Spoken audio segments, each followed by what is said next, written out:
Alright, so it's here. Now we're in it until it's done. It's a blessing or a curse that I waited so long.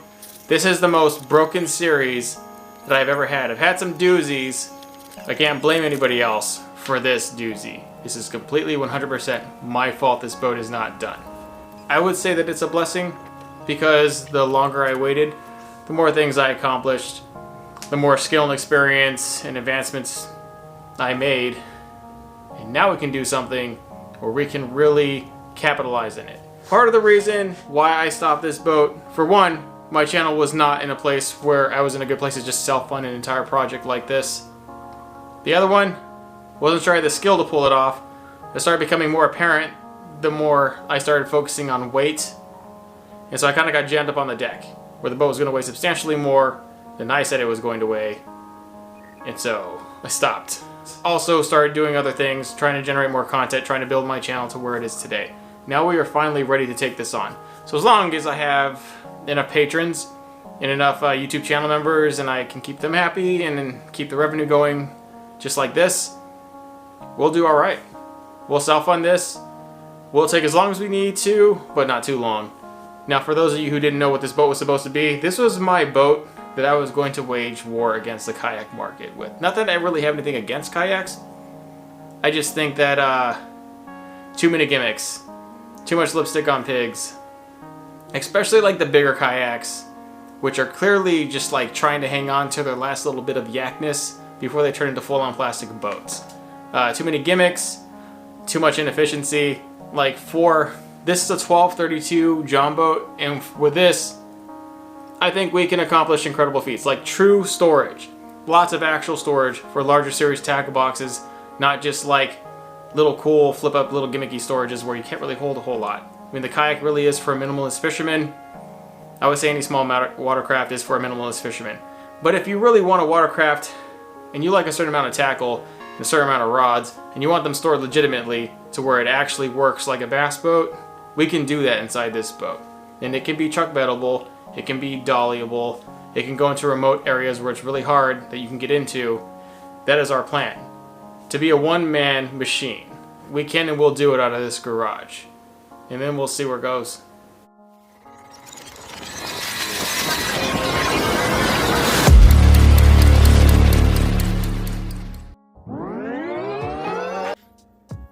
Alright, so this is it.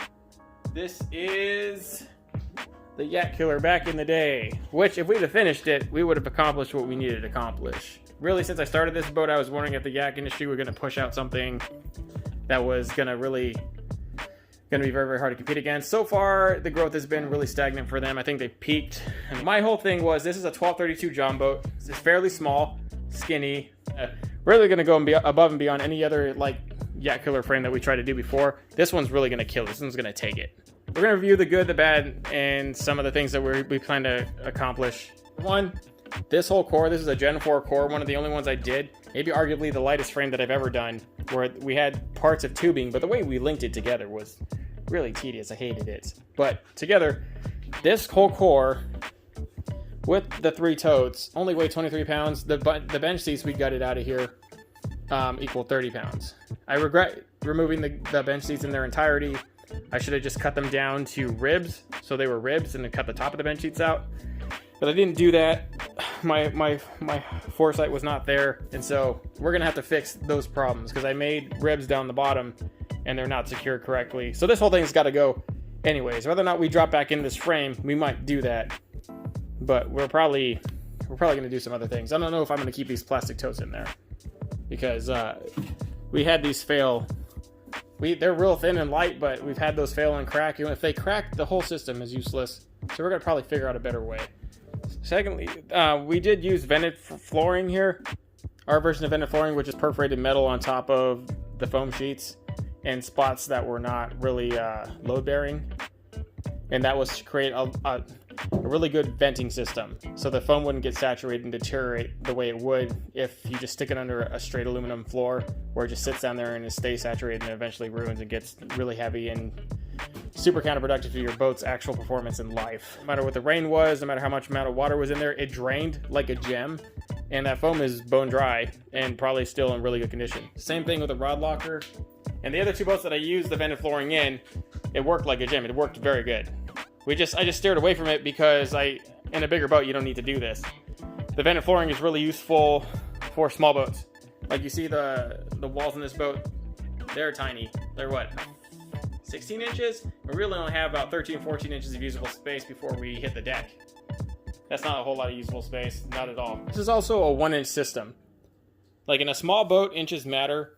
In a smaller boat, inches really matter. So we steered away from 1.5-inch angle to 1-inch tubing. And that's given us a much more finite amount of space to work with. But this is a full bleed out system.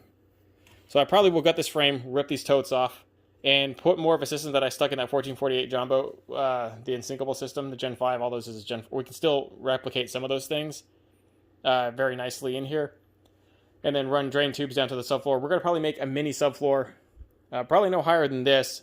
If we keep vented flooring in, I'm going to get perforated aluminum, which is much more expensive, and I can only get it in pieces, but we're not doing a whole lot of the boat in perforated metal. The parts that we will do will be pretty finite and concrete, but most of the boat is going to be covered.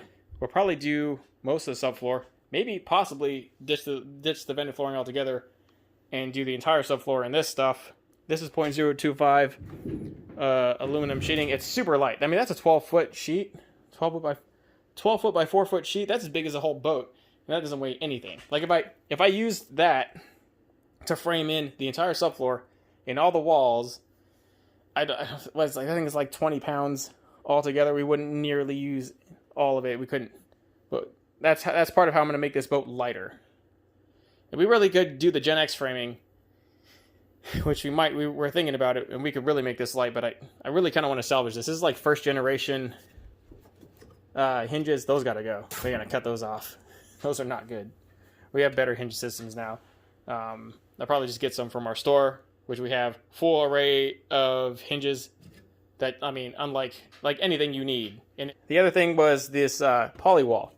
This is like PVC wall, like waterproof. I mean, you see this stuff in RVs where the showers are. You know, it wasn't bad. Like when we all got it, everybody's like, "Oh, poly wall," and we all used it. We used it and we thought it was cool. Some people really liked it. I think that the 025 aluminum sheeting will make much better walls. And it won't heat and shrink and get dirty. Stuff gets really dirty. I don't know. And it's also heavier than the aluminum. Like, I mean, if you thought I was a weight Nazi with the other builds, wait till you see how I get with this one. I was kind of stuck on what we were going to do with the back. I already have an open fitting here for the live well, which I took out to put a part of here to put into another boat, which I regret doing. I'm going to run a whole flow right system in this thing anyways. Like, we still got super all-tech. Look, I'm still running 2 pumps. It would work. It would still work. It's just not necessary. Not necessary at all. Stew pump still got like the standard nozzle over there. We still got the fill nozzle there.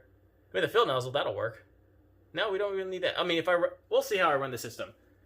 I don't know how much room I have. I'm probably going to shift the frame over. I left the frame more this way because so I could have a wider rod locker. I have 8 tubes. I don't think I can stick 8 rods in there.